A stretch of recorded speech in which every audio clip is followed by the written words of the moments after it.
3 seconds. That's how long it took for Rashid to destroy a 20-year friendship.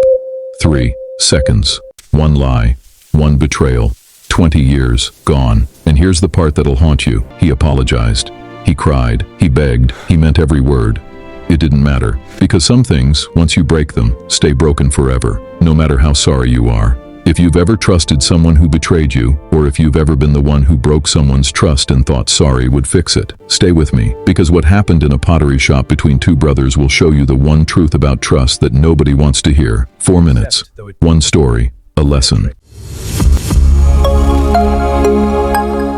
In a quiet village where smoke curled from chimneys and roosters announced the dawn, there lived two brothers, Karim and Rashid. They weren't just brothers. They were best friends, partners, two halves of the same soul. Their father had left them a pottery shop. On his deathbed, he told them, "This shop survives on one thing: trust. Trust between you. Trust with customers. Guard it like your life depends on it." For 10 years, they honored that trust. Karim handled the clay. His hands could shape beauty from earth. Rashid handled the business. His word was gold in the market. They were unbreakable, or so they thought.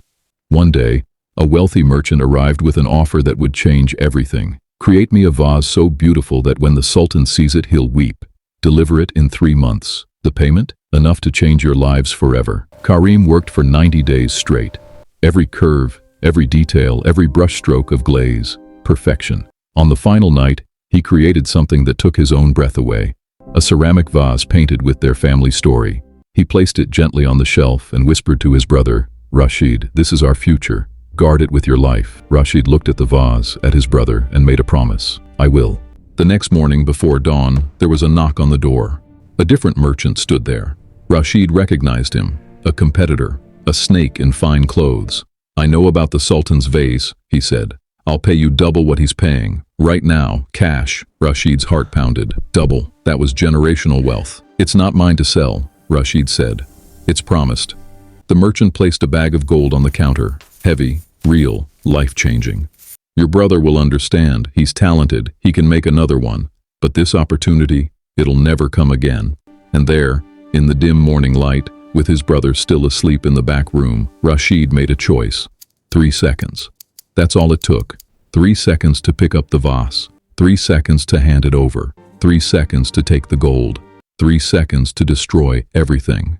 He told himself, Karim can create another. This money is too much to refuse. But deep down he knew the truth. He was doing it for himself. When the Sultan's merchant arrived that afternoon, Rashid lied. There was an accident. The vase broke. But Karim knew. Brothers always know. He went to the shelf. Empty. He went to the competitor's shop, and there it was. Their father's hands, their mother's smile, their shared dreams, wrapped in the arms of betrayal. Karim didn't yell. He didn't rage. He just stood in the doorway when Rashid returned and said 6 words. "How could you do this to me?" Rashid fell to his knees. The bag of gold spilled across the floor like worthless stones. "Brother, I'm sorry. I'm so sorry. I was weak. I was foolish. Forgive me. Please, I'll make it right." The tears were real. The regret was genuine. The desperation was absolute. And Karim watched his brother break. But something inside him broke too. Not anger. Worse. The death of trust. "Rashid," Karim said quietly, "I believe you're sorry. I believe you'd never do it again. I believe you hate yourself right now." Rashid looked up, hope flickering in his eyes. "But I can't trust you anymore. Trust isn't about second chances. It's about certainty. And I will never be certain of you again. Every time you speak, I'll wonder if you're lying. Every time you promise, I'll remember today. You didn't just sell a vase, Rashid. You sold us." Karim walked to the corner and picked up a small ceramic jar, their mother's last piece before she died. He held it up so his brother could see it. Then he let it fall. The crash echoed through the shop like a scream. "You can glue this back together," Karim said, staring at the broken pieces. "And it might look whole from a distance. But run your fingers across it. You'll feel every crack. You'll know it broke. And you'll never trust it to hold water again." He looked at his brother one final time. "I forgive you, Rashid, but I don't trust you. And without trust, we have nothing." He walked out. The door closed. The guilt carved him into a better man. But Karim never came back. Because here's the truth nobody wants to hear. You can be genuinely sorry and still lose what you broke. You can change completely and still live with the consequences of who you were. You can deserve forgiveness and not deserve trust. So here's what I need you to understand. Trust is like a ceramic vase. It takes years to create. Patience, care, countless moments of showing up, being honest, keeping promises. But it only takes one moment to shatter it. One lie, one betrayal, one choice.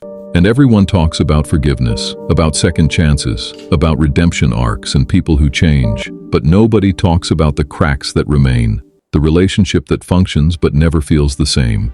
You can glue it back together, but you can't unfeel the break. Rashid learned that apologies don't erase consequences, they just acknowledge them. Karim learned that protecting yourself isn't the same as being unforgiving, it's being wise. And both learned that trust is the most valuable thing you can give someone, and the most expensive thing you can betray. So let me ask you, are you guarding the trust people have placed in you? Or are you one moment of weakness away from shattering something irreplaceable? And if someone shattered you, are you still holding the broken pieces, pretending you don't feel the cracks? Both answers matter. Because trust, once broken, is never truly restored. It's rebuilt into something different, something fragile, something that always remembers the fall. Guard what people give you, and know when to let go of what can't be made whole. If this story cut deep, subscribe to this channel. Share it with someone who needs to hear it. Because some lessons are learned too late, and some cracks never heal. Now go, choose wisely, live with integrity, and remember, some things, once broken, stay broken, no matter how sorry you are.